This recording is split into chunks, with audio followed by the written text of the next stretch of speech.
Ok, eh, vamos a empezar. El mundo no es el mismo después de la pandemia y no solo por el confinamiento, la cuarentena, las pérdidas humanas o el crecimiento de los trabajos en línea. No solo por eso, sino también porque la fisiología de muchos seres humanos cambió mucho después de esta infección, pero también así después de la vacunación, aunque muchos digan lo contrario. Es habitual escuchar a alguien decir, y seguramente ustedes lo han vivido y lo han, han tenido esa experiencia, que algunas personas dicen que todo empezó después del COVID, todos sus síntomas, todos sus malestares, y en este caso, un descontrol de la glucosa, sobre todo en aquellas personas que ya tenían diabetes tipo 2. Puede ser un descontrol después de la infección o descontrol después de la vacuna.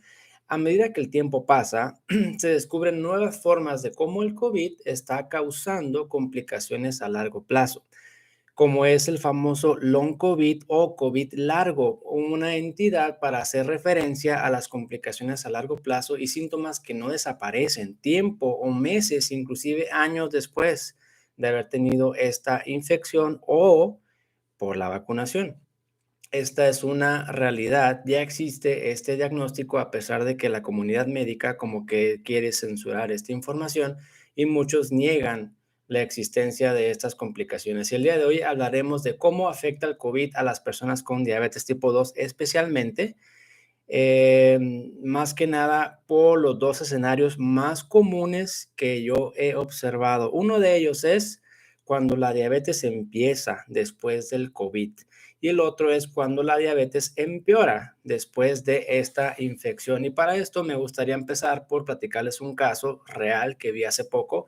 Se trata de una mujer de 55 años que hace 3 años, o sea, un poco después de que iniciara la pandemia, empezó con ansiedad por una serie de problemas que sucedieron en su entorno, sobre todo relacionados al confinamiento, al aislamiento, a tal grado de sentirse tan mal que fue a dar al hospital varias veces con dolor, falta de aire, taquicardia, que es el corazón como latir muy fuerte o muy rápido, sensación de angustia, y fue diagnosticada con trastorno de ansiedad y se le recetaron muchos medicamentos ansiolíticos, sedantes, pues para mitigar los síntomas. El problema no se corrigió ahí con los medicamentos, sino que siguió sus malestares y pese a acudir con el psiquiatra y recibir más medicamento, y en aquel entonces no tenía diabetes, no tenía presión alta, no tenía colesterol, no tenía ningún problema metabólico.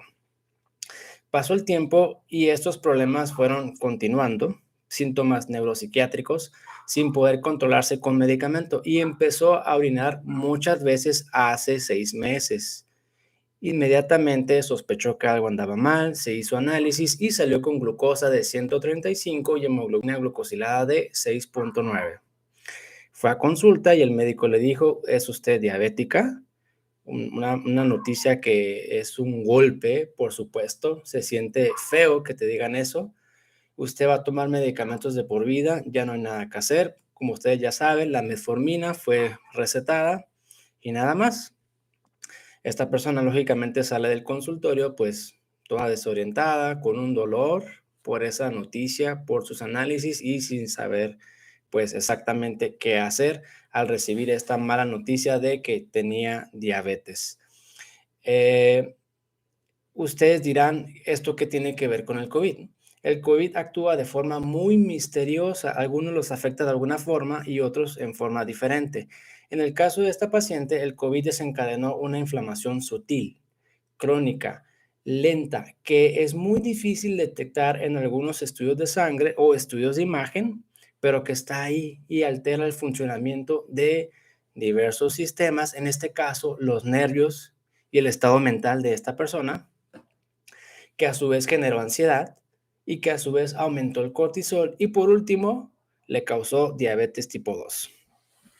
Esta paciente me pregunta, doctor, ¿yo tengo diabetes? Yo creo que no. Yo creo que lo que usted tiene son complicaciones por el COVID y que a raíz de eso hubo una serie de reacciones que culminaron con el aumento de su glucosa, situación que no se va a controlar y no se va a remediar con medicamentos. Actualmente esta paciente toma metformina, lisinopril, atorvastatina y alprazolam.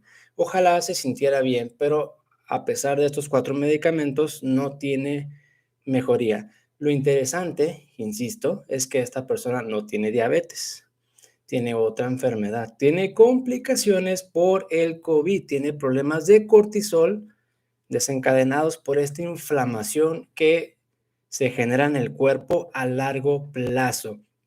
Esta es una forma de cómo el COVID puede desencadenar la diabetes. A veces unir el punto A con el punto final es muy difícil, pero si nos vamos paso por paso y vamos analizando cómo empezó todo, cómo se fue desarrollando, podemos ir conectando los puntos. Punto 1 a punto 2, a punto 3, a punto 4, a punto 5 y finalmente la diabetes. Por eso, yo creo que ustedes saben, a veces lo que tenemos enfrente no es diabetes, es otra cosa. Diabetes es lo que se ve, es lo que se observa, sí, está el azúcar alta, de acuerdo, pero ¿qué hay de fondo? ¿Qué hay de trasfondo? ¿Qué inició todo? ¿Qué desencadenó esa reacción? Es difícil detectarlo, pero por el COVID yo he visto esta situación. Yo soy el doctor Antonio Cota, médico de Sugar Care, tengo la especialidad de medicina interna y mi misión es ayudarlos a controlar su nivel de glucosa para que reduzcan en lo posible la cantidad de medicamentos y por supuesto que si lo pueden lograr, suspender por completo las medicinas para que se controlen sin tener esta dependencia a los medicamentos. Y ahora les voy a contar otra historia de lo segundo que puede pasar, cómo el COVID puede empeorar la diabetes si ya se padece de esta enfermedad. Porque veo gente que comen bien, hacen ayuno intermitente, hacen ejercicio, suplementos, todo bien aparentemente y el azúcar no les baja. Volvemos a lo mismo, es esta inflamación que te genera el COVID o la vacunación a largo plazo que te descontrola tu metabolismo.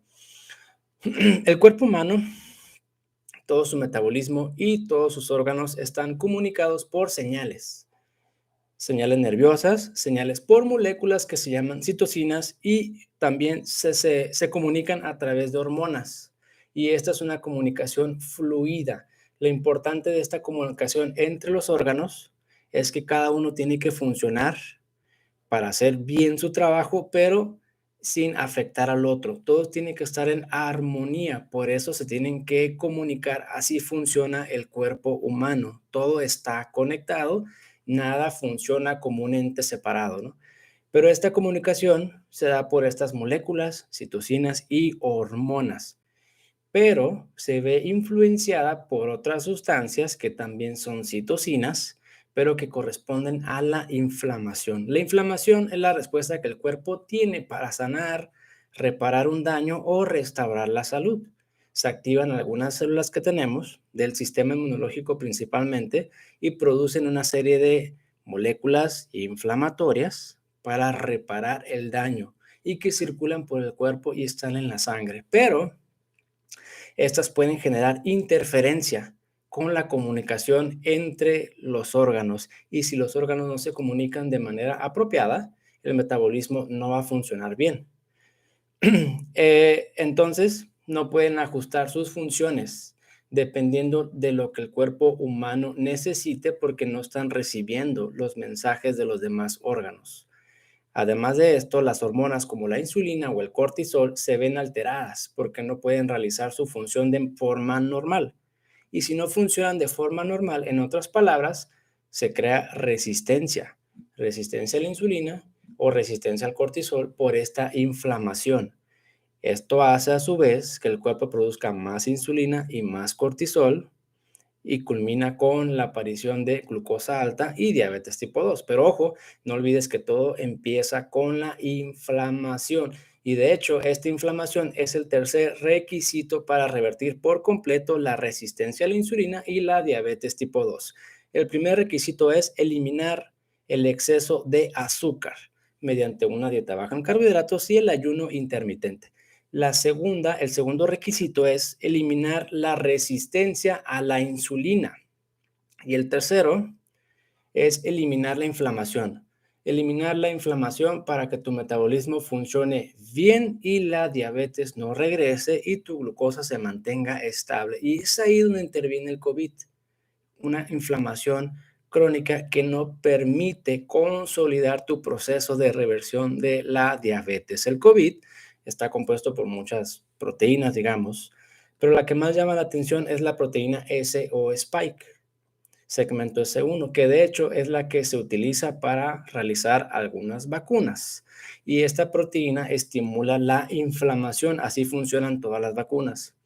O sea, el adquirir el COVID, esta proteína, ya sea por la infección o por la vacuna, nuestro cuerpo reconoce esta proteína como ajena a nosotros y activa el sistema inmunológico para producir anticuerpos y otras sustancias para eliminar esta proteína S. Pero en este proceso suceden dos cosas. Número uno, la respuesta inflamatoria no es por corto tiempo. Por COVID dura mucho tiempo y en ocasiones es permanente. Esta proteína puede mantenerse ahí, alojarse en tus células del sistema inmune, generando una inflamación crónica que de nuevo es muy difícil de medir porque es sutil, es crónica, es subletal. Te genera daño, pero no tanto como para darte un síntoma que puedas detectar y decir, ah, mira, es por COVID.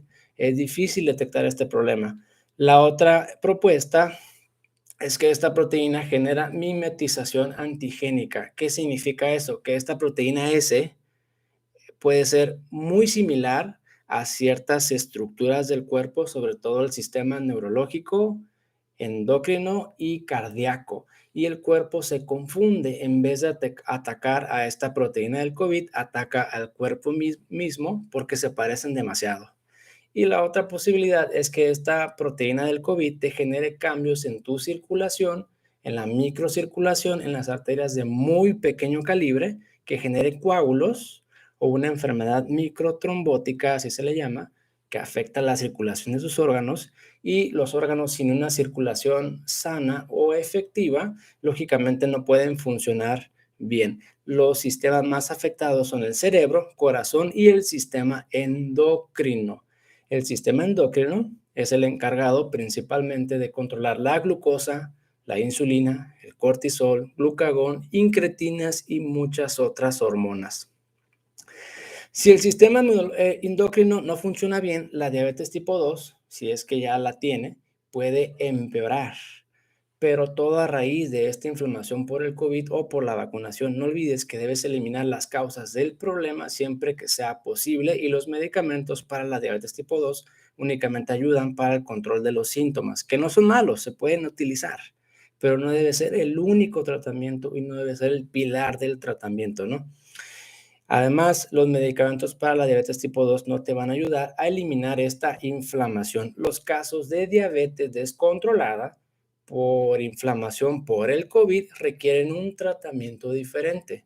La dieta baja en carbohidratos y el ayuno intermitente te van a ayudar, pero no van a resolver por completo esta situación. Es verdad que esto en muchas personas es suficiente para revertir la diabetes tipo 2, pero si no es suficiente hay que buscar otras posibilidades. Y una de ellas es que sea inflamación crónica por COVID o por la vacunación.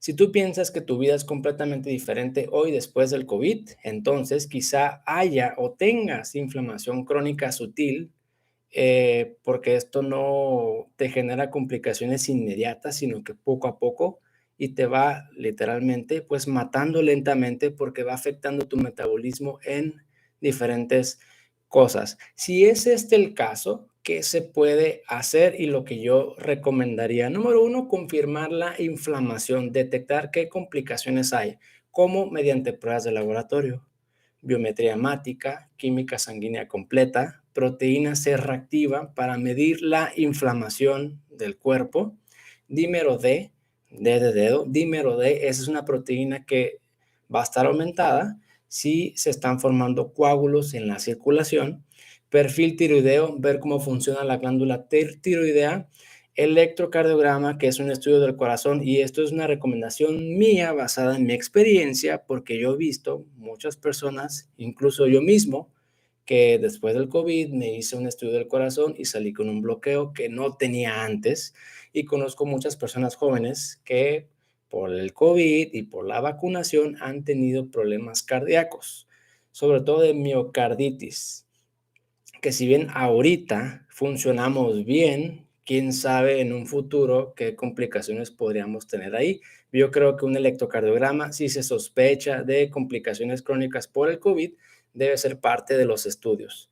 Hemoglobina glucosilada para saber cómo está la glucosa en los últimos 3 meses, vitamina D de dedo, nivel de vitamina D y otros estudios dependiendo de la valoración médica, porque habrá situaciones en las cuales probablemente se requiera un estudio distinto.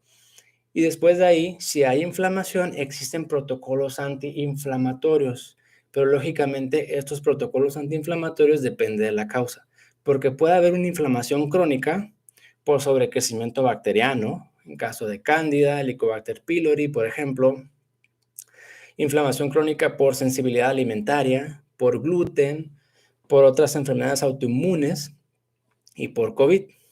Cuando la inflamación crónica es por el COVID y que a raíz de eso esté elevando el nivel de glucosa, lo primero que hay que hacer es dieta baja en carbohidratos, sobre todo refinados, ayuno intermitente y otras opciones que me parecen muy útiles y que he visto una excelente respuesta es el magnesio.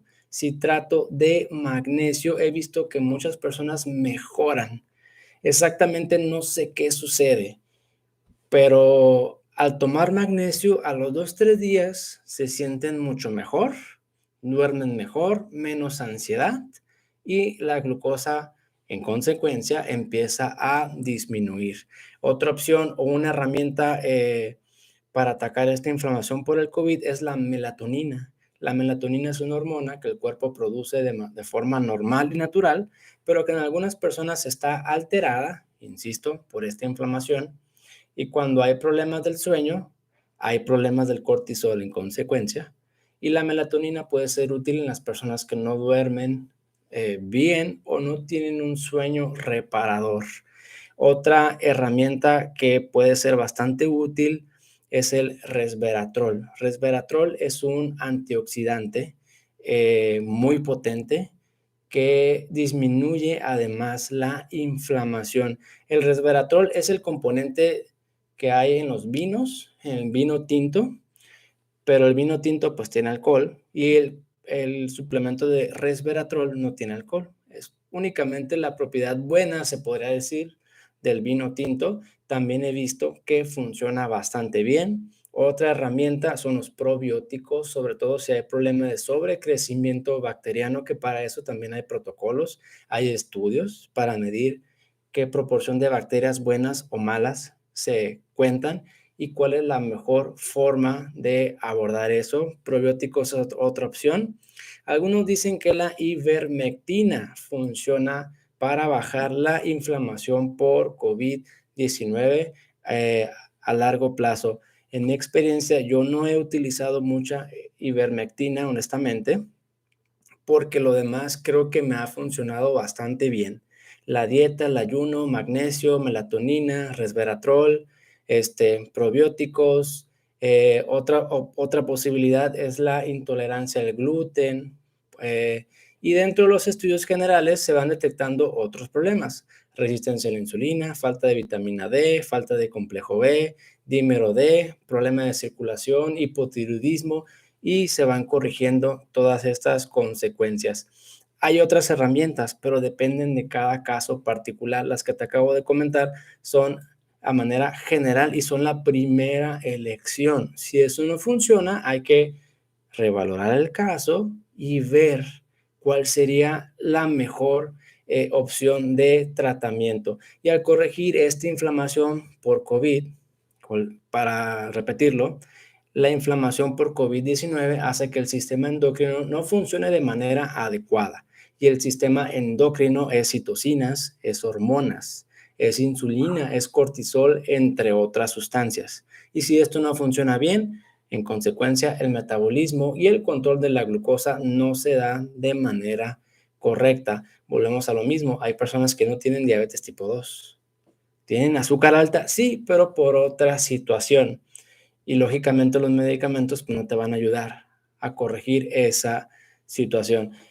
Y una de esas posibilidades es la inflamación crónica por el COVID. Al corregir esta inflamación, que es el tercer requisito para revertir por completo la diabetes tipo 2, su glucosa se va a mantener estable, no va a haber tantas fluctuaciones y si las hay es porque una de dos, o hay resistencia a la insulina o eh, hay inflamación todavía que no permite el control adecuado. Y por último, me gustaría aclarar que es difícil determinar que sea inflamación por COVID o por la vacuna. En casos de duda, se deben excluir otras posibilidades. Para eso son los estudios, para estar seguro cuál es el enemigo que tenemos que vencer.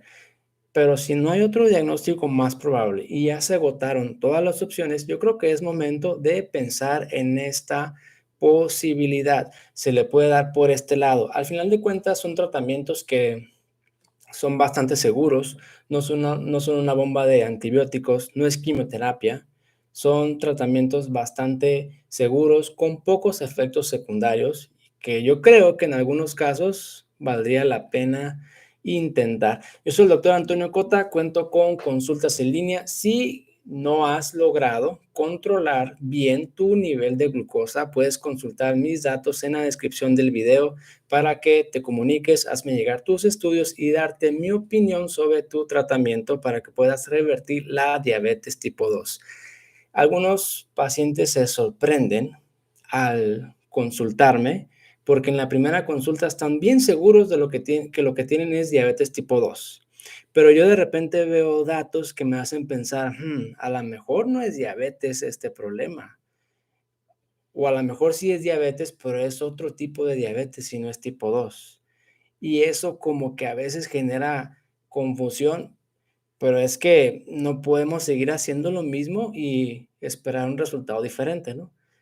Hablo de aquellas personas que hicieron dieta, ayuno, medicamentos, inclusive insulina y el azúcar no baja, pues quiere decir que no es por ahí, es por otro lado y hay que buscarle por otro lado y esta es una de las posibilidades, inflamación crónica por COVID-19. Los órganos más afectados, corazón, sistema nervioso y el sistema endocrino. Ok, pasamos a las preguntas. Déjenme revisar el chat. Primero que nada, Iraín Azuaje dice, cuando me dio COVID ya tenía diabetes tipo 2 y la pierna derecha se me hinchó, me dolía mucho, me curé de COVID, pero en ocasiones quedé sufriendo de dolores e inflamaciones en la pierna. Yo creo que hay que ver si hubo trombosis, coágulo en la pierna derecha. Si hubo coágulo, generalmente tarda mucho en bajarse esa inflamación y en ocasiones puede quedar una secuela eh, que no se va a resolver porque a veces las venas no funcionan bien dependiendo del tamaño del coágulo, en dónde estuvo, si hubo además infección. Yo creo que habría que verificar si efectivamente hubo trombosis o no. Carlos J. Velázquez, buenas tardes, tengo 7.7 de hemoglobina glucosilada. Le pregunté al médico si esto es diabetes, pero no me dijo nada. No obstante, me recetó metformina 850.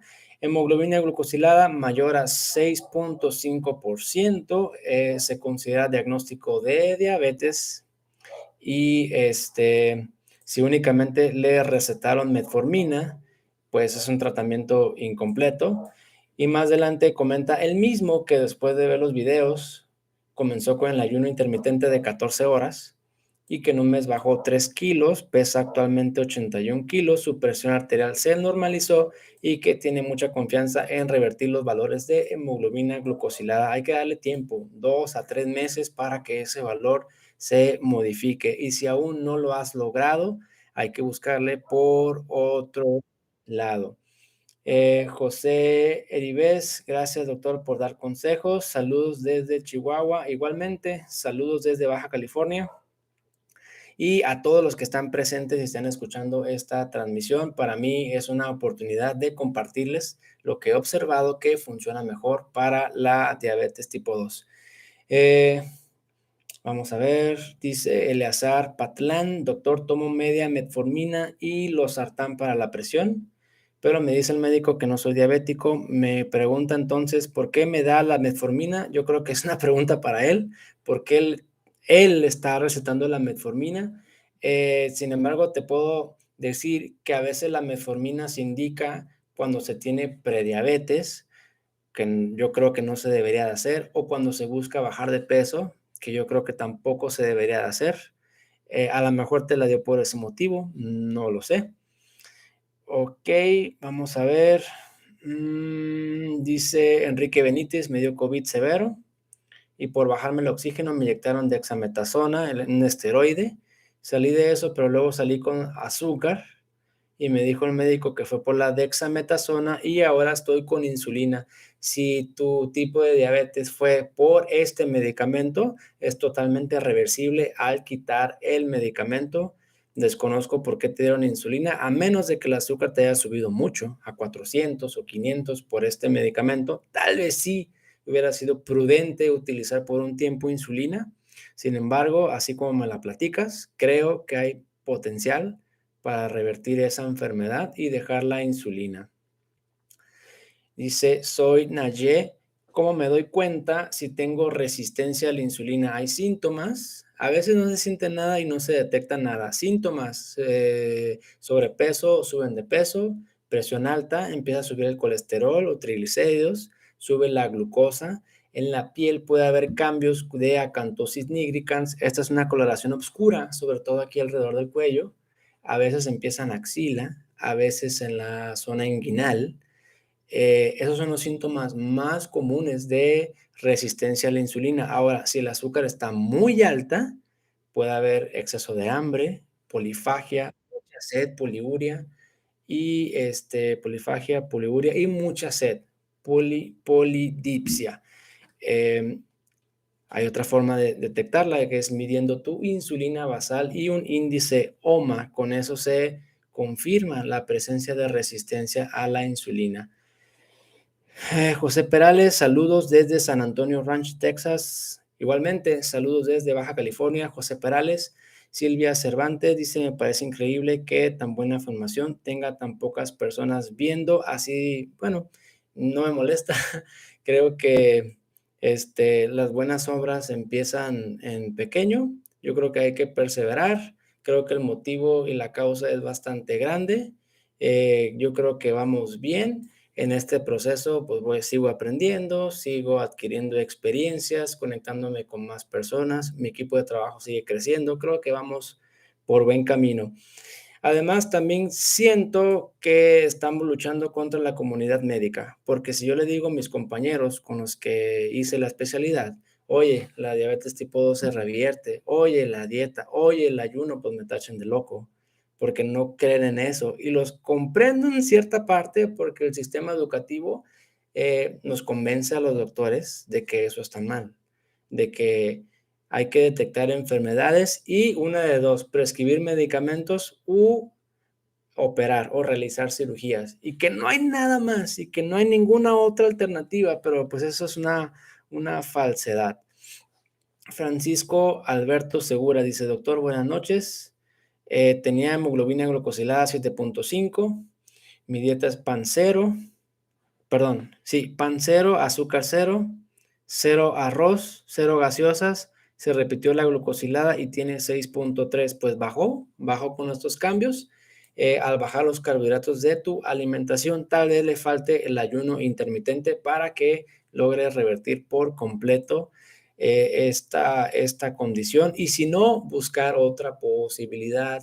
Y pues en esta ocasión hablamos de la inflamación crónica por COVID-19, que existen protocolos entre 2 y 3 meses para llevar a cabo por completo este tratamiento, reducir la inflamación y restaurar los daños, sobre todo el sistema endocrino y neurológico que ha generado el COVID, porque si las complicaciones, si las complicaciones cardíacas son severas, me temo que no se van a poder resolver.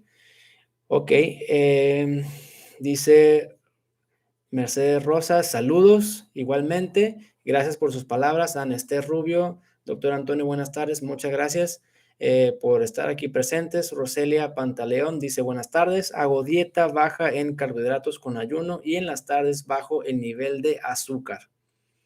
pero en las mañanas tengo muy alta el azúcar. Hay algo que se llama efecto Somogy y fenómeno del alba, que son elevaciones de glucosa, ya sea por una mala calidad del sueño, por resistencia a la insulina o por exceso de cortisol. Lo que yo abordaría, que es lo más común, es el exceso de cortisol. Tal vez sería conveniente en su caso medir el cortisol sérico, cortisol en una muestra de sangre entre 8 y 10 de la mañana y ver ese valor.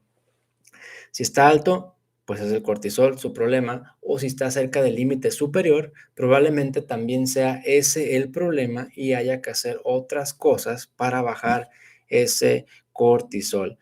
Ok, dice Eduanli Carazones, Doc, me dio COVID, luego un accidente cerebrovascular isquémico, luego la diabetes y sufre del colon. Jamás había sufrido de nada ni de gripe, tenía 50 años. Eh,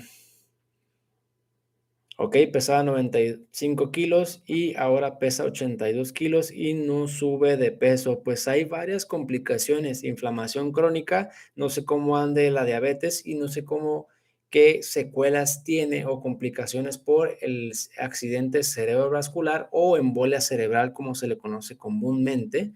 Yo partiría de ahí porque si se tiene diabetes y se baja mucho de peso, lo primero que hay que preguntarse es si están bien controlados o no. Número dos, cómo funciona ese páncreas. Cuando el páncreas ya no funciona bien, el peso se va para abajo drásticamente. Eso sería lo segundo que hay que medir.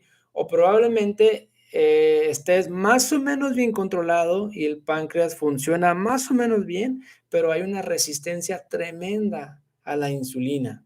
Y eso podría ser otra condición. Yo primero descartaría esas situaciones. ¿Ok? Débora Macay, doctor, ¿es prudente eliminar totalmente los carbohidratos de la dieta o no? No existen carbohidratos esenciales, es decir, el ser humano puede vivir sin problemas si no consume carbohidratos. Sin embargo, el eliminar por completo los carbohidratos, si no se tiene el cuidado, es muy fácil caer en deficiencias de vitaminas o de oligoelementos. Nos puede faltar complejo B, magnesio, zinc, selenio, cobre, por ejemplo. Se puede, sí se puede, pero hay que tener mucho cuidado en esto. No es esto lo que yo les recomiendo a las personas. Yo les recomiendo bajar, más no eliminar por completo la cantidad de carbohidratos. Eliminar por completo es una dieta keto, casi casi. Y de hecho ni siquiera es así, porque la dieta keto te permite hasta cierto rango, 20 gramos al día, 30 gramos al día. Eh, Eliminar por completo, incluso yo creo que es imposible, porque las verduras traen 1 gramo, medio gramo, y ahí no hay un cero absoluto. Lo que yo sugiero es bajo en carbohidratos, más o menos va entre 50 a 70 gramos al día de carbohidratos, pero carbohidratos saludables, carbohidratos complejos, no carbohidratos refinados. Y Fauner Romero dice, buenas noches, doctor, muchas gracias por su atención a este problema. Pues para mí es una misión que creo que tengo en la vida y conforme sigo viendo pacientes, pues sigo viendo situaciones diferentes porque esto es infinito. Cada caso es único, cada caso deja una enseñanza que a su vez esas enseñanzas y ese análisis le puede ayudar a otros. Porque las guías, la verdad, nomás te dicen, las guías me refiero a las recomendaciones internacionales de cómo tratar la diabetes. Te dicen azúcar alta, primer paso, metformina. Segundo paso, no se controló, más pastillas. Tercer paso, insulina. Lo que yo he visto es que van al doctor, tienen azúcar alta, 300, 400, y como el algoritmo es así, ¿sabe qué, señor? ¿Sabe qué, señora? Ahí te va la insulina. Le voy a recetar insulina, esta va a ser su amigo, esta pluma se va a inyectar 20 unidades al día. Ni siquiera te preguntan si estás de acuerdo, si quieres, no te preguntan cómo te sientes al decirte que vas a usar insulina. Ellos no se preguntan sobre la incomodidad que es inyectarse todos los días, no se preguntan sobre la incomodidad si vas a viajar tienes que llevar esta insulina en una hielera o cómo le vas a hacer, porque incluso hasta eso se te complica. Y esos son los puntos en los cuales yo creo que está fallando el sistema médico, sobre todo para tratar la diabetes tipo 2, que son recomendaciones muy alejadas de la realidad.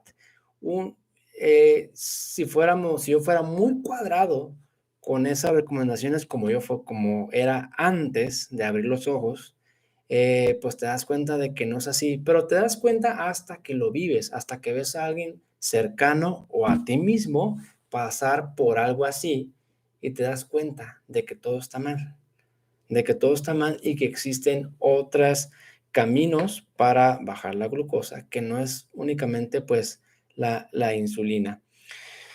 Ok, dice Francisco Alberto, segura, doctor, ¿cuál es el valor normal de cortisol? Cortisol sérico matutino generalmente debe ser entre 6 a 20 en la mañana, pero esto depende del contexto.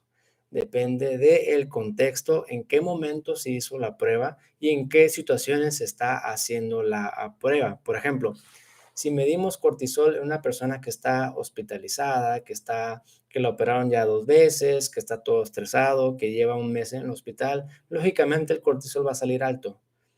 Ahí no se puede concluir nada, ¿no? Entonces depende mucho del contexto, depende mucho de la persona que tenemos enfrente, de los síntomas que tiene. Y si el cortisol está alto, el siguiente paso es hacer otras pruebas para saber de dónde viene ese cortisol, porque ese cortisol puede ser por estrés, por no dormir, por la misma diabetes, por la obesidad o puede ser por otras enfermedades. Entonces, cortisol alto, el siguiente paso es documentar de dónde viene ese cortisol para saber con precisión cuál es la causa de ese cortisol alto y poderlo resolver. Dice, soy Naye, la hemoglobina es en ayunas, la hemoglobina glucosilada no se ve alterada si es en ayunas o comemos porque nos da el valor en promedio de los últimos 3 meses, cómo ha estado nuestra glucosa. Tano Villalta comenta, buenas tardes doctor, estaba mi hemoglobina en no sé si 7.0 o 705, pero ahora a los 2 meses estaba en 6. Para revertir, ¿a cuánto tengo que llegar? La primera pregunta sería si está tomando mucho medicamento, porque si tiene este valor con gran cantidad de medicamentos o insulina, pues se trata de una diabetes enmascarada. Pero si estos valores lo ha logrado sin tomar ninguna pastilla, entonces va muy bien.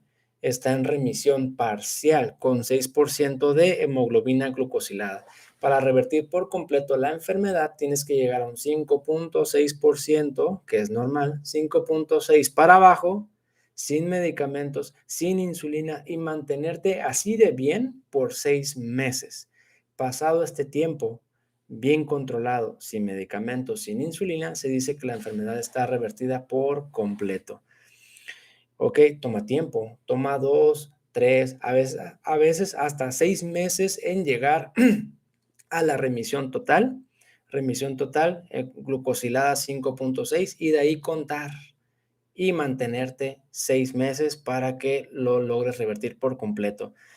Y Emma López, gracias por la información, se lo agradezco muchísimo. Padecí de GBS por 2, ¿alguna advertencia? No le entendí esas palabras, si me lo puede especificar, porque yo creo que suponer me puedo equivocar, prefiero confirmar, así que si me lo puede volver a escribir, con gusto le contesto. Luz Adriana Chávez dice, doctor, buenas noches, tengo hemoglobina glucosilada, 6%, triglicéridos y colesterol bueno, están ok, pero el colesterol malo está altísimo, estatura 1.57 y peso 57 y la glucosilada no baja, me imagino que no baja más de 6%. Me imagino que estás preguntando qué es lo que puede pasar. Si usted lleva una dieta baja en carbohidratos, ayuno intermitente, no está tomando gran cantidad de medicamentos, su alimentación es buena, sobre todo. Hay problemas de colesterol que no se resuelven con estas intervenciones, porque también existen los problemas metabólicos genéticos. En el caso del colesterol, se pueden ver afectados varias cosas. Hay estudios que son accesibles, que se pueden medir para saber si el problema de colesterol es genético o familiar, que se llaman apoproteína B, apoproteína A. Eso nos puede descartar algunas formas genéticas o hereditarias del colesterol, y la medida más avanzada o especializada para descartar esa situación son pruebas genéticas que son poco accesibles. Yo empezaría por ahí, checar estas apoproteínas que no son caras y se hacen en muchos laboratorios, y tal vez mediría perfil tiroideo. A veces los problemas tiroideos sutiles, como es el hipotiroidismo subclínico, puede generar dislipidemia o problemas del colesterol que no bajan a pesar de la dieta, el ayuno, medicamentos o inclusive tomando omega 3. Emma López dice saludos desde Santa Clara, California. Igualmente, saludos desde Baja California. Creo que no estamos tan lejos. Santa Clara, no sé qué tan lejos me queda de aquí de Tijuana, pero no debe ser mucho tiempo. Luz Adriana dice gracias doctor, saludos desde Colombia. La sotometina salió un poco elevada. ¿Te refieres a somatoestatina o a qué? Porque no estoy entendiendo esa palabra. ¿Somatomedina? Yo me imagino que sí. Esa es la que quieres, esa es la que estás preguntando. Somatomedina. Somatomedina es una hormona que va, digamos, en contra de la hormona del crecimiento. Pero no me es posible para mí darte un diagnóstico únicamente con ese valor. Tendría que valorar el contexto, por qué se pidió esa prueba, cuáles son los síntomas, cuáles son las alteraciones, qué es lo que está sucediendo para darte una mejor recomendación. Soy Nayez, saludos desde Reynosa, Tamaulipas, igualmente, saludos desde Baja California. Carmen Sánchez, doctor, tremendos informativos, excelentes sus videos. Hacía falta toda esta información. Gracias, Carmen, por compartir tu comentario.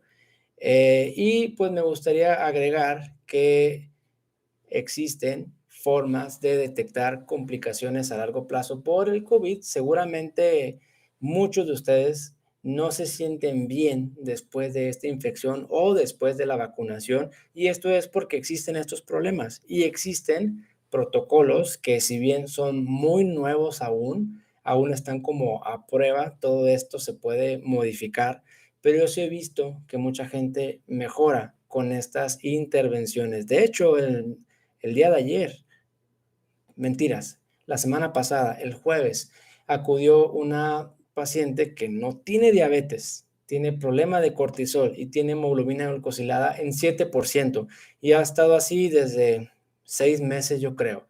Ya hizo la dieta, ya hizo el ayuno, ya se hizo otros estudios, todo lo demás está bien, ya tomó sus vitaminas, sus suplementos, y la hemoglobina glucosilada no disminuye. Entonces lo que hicimos es medir cómo funciona su páncreas, si hay resistencia a la insulina, medir su insulina basal y medir el cortisol. Todo salió bien excepto el cortisol, que salió en el límite superior.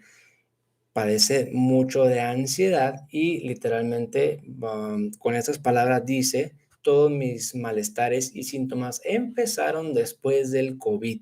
Ya no volví a ser la misma. Al principio nos enfocamos en otras situaciones, pero cuando pensé que a lo mejor era por inflamación crónica, así como yo vi los análisis, le prescribí magnesio y muchas cosas mejoraron. Digo, tiene pocos días, del jueves para acá, pero ella me dice que se siente mucho mejor. Como el cortisol sale un poco alto, el siguiente paso es documentar por qué está ese cortisol elevado con una prueba especial que les platicaré en otra ocasión. Dice Emma López, escucho sus videos, me acaban de diagnosticar diabetes por cortisol elevado. Depende de qué tan elevado. Si está muy elevado porque tu cuerpo lo está produciendo por una glándula suprarrenal o una glándula que es mucho más raro que tenemos en el cerebro, se llama enfermedad de Cushing, y eso es totalmente reversible con los tratamientos, aunque en algunas ocasiones se requiere cirugía para controlar esa condición. Pero si su cortisol viene de otra situación, entonces probablemente no sea necesario operar y ese cortisol se pueda regular mediante otras alternativas. En lo que se controla ese problema hormonal, si el azúcar es muy alta, se puede utilizar medicamento, pero por un tiempo, en lo que se corrige la causa raíz del problema.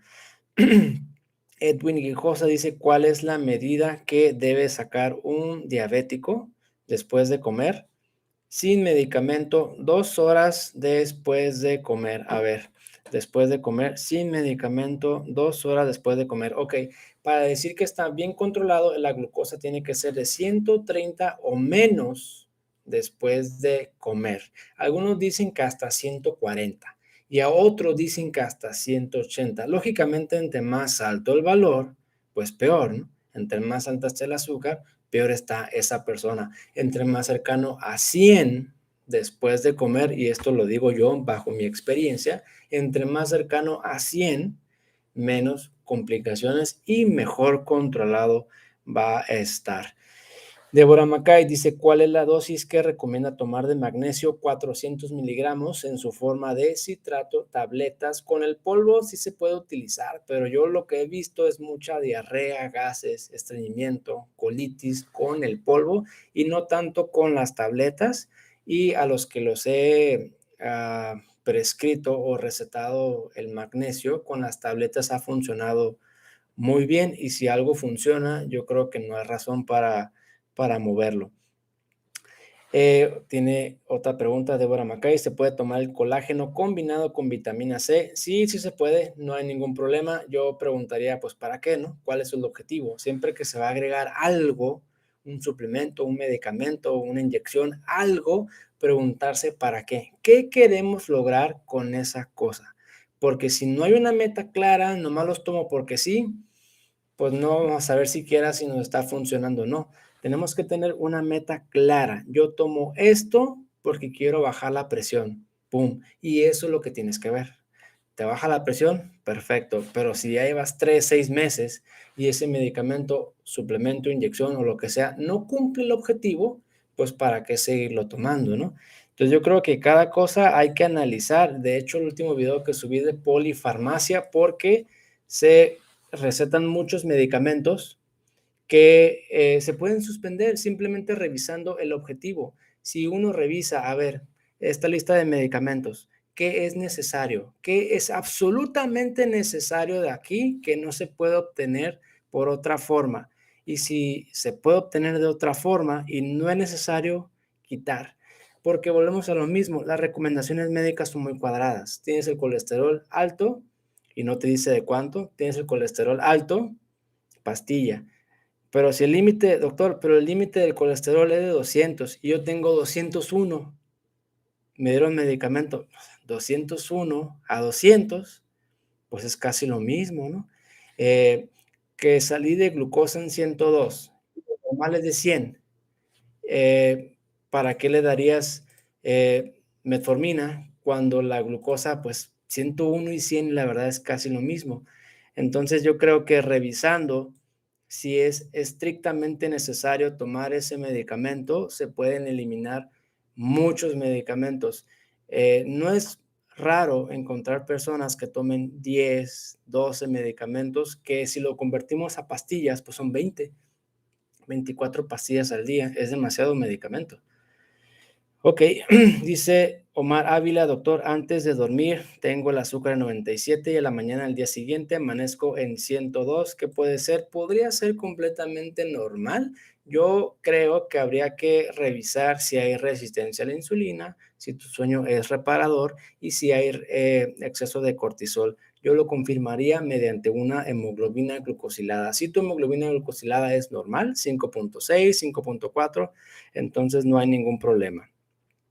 Y ya para terminar, Rodolfo Dolores, buenas tardes. Tuve cita con usted el viernes 5 de mayo. Estoy haciendo lo que me recomendó, bajo en carbohidratos y azúcar.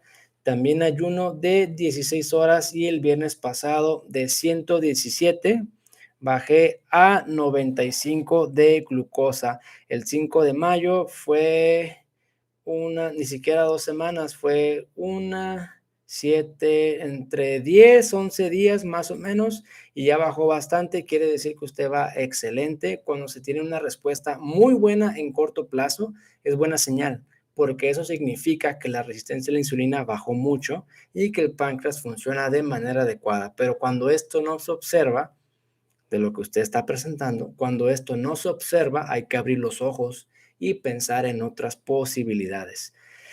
Dice Luz Adriana, ¿cómo se determina que el sueño es reparador? La pregunta clave aquí, ¿cómo se siente usted al levantarse, al despertarse? Si siente que descansó, que sí durmió bien, no se quedó con sueño, no se siente mal, entonces su sueño sí es reparador, sí descansó.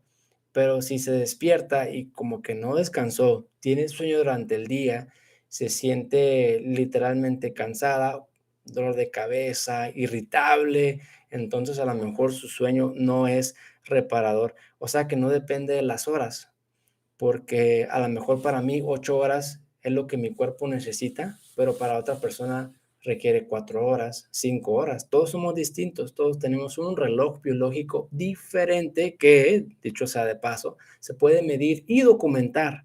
Hay un gen que se llama gen clock, clock de reloj en inglés.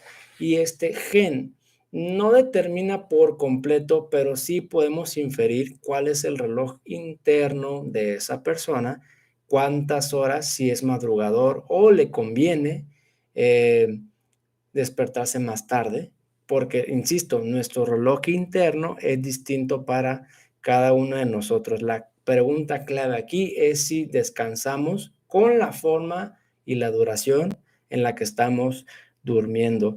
Y ya para terminar, Tano Villalta comenta, sí doctor, estoy en 6 de hemoglobina, pero tomo metformina de 500 en la mañana y una en la tarde. ¿Será que puedo dejar el medicamento?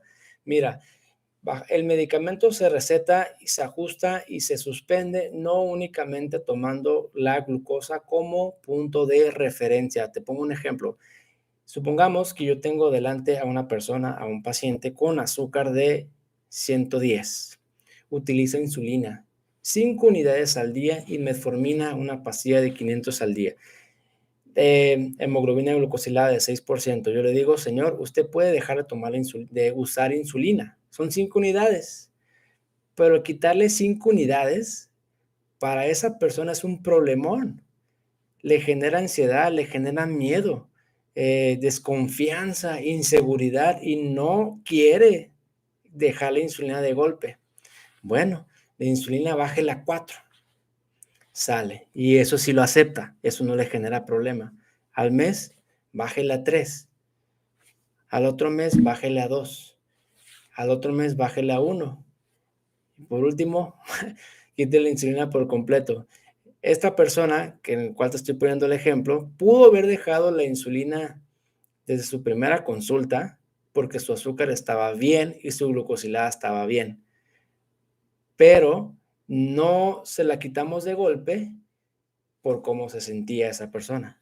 No sé si te estoy contestando la pregunta, pero si eh, no te genera desconfianza disminuir el medicamento, te vas a seguir monitoreando, estás comprometido con tu dieta, con el ayuno intermitente y vas a estar al pendiente por cualquier cosa que pueda suceder al bajar los medicamentos, entonces yo te diría que sí, que vayas disminuyendo, pero poco a poco y importante, bajo seguimiento médico, por supuesto, porque quitar medicamento pues, no es cualquier cosa, te lo digo como internista, depende de muchas cosas, depende de muchos factores y no únicamente del valor de glucosa. Ok, Lourdes López dice, doctora, estoy tomando vildagliptina y pioglitazona y estoy subiendo de peso. Yo creo que no son por los medicamentos. A pesar de que vildagliptina y pioglitazona no generan ganancia de peso como efecto secundario, eh, no suben de peso, pero también tampoco te ayudan a bajar de peso. Yo creo que habría que investigar otras cosas, tu dieta, tu ayuno, tu estado anímico, tu cortisol y tal vez checar la tiroides, lo cual es un problema muy frecuente que se acompaña de aumento de peso. Bien, yo soy el doctor Antonio Cota, les agradezco a todos que hayan estado presentes en este en vivo. Voy a estar los miércoles a las 6 de la tarde, hora de Ciudad de México, con diversos. Pónganme en sus comentarios de qué les gustaría hablar. Los temas que a mí se me ocurren son de situaciones reales que voy viendo en la consulta, porque sé que si a una persona le pasa, seguramente a otras personas les está sucediendo y son temas o situaciones que a mí me generan experiencia y me generan conocimiento y me dan herramientas para ayudarles a más personas y es esto lo que trato de mostrarles en este espacio. Si no están suscritos al canal, les pido su apoyo para que suscriban, denme un like en la página de Facebook o en Instagram y los veo la próxima semana. Hasta luego.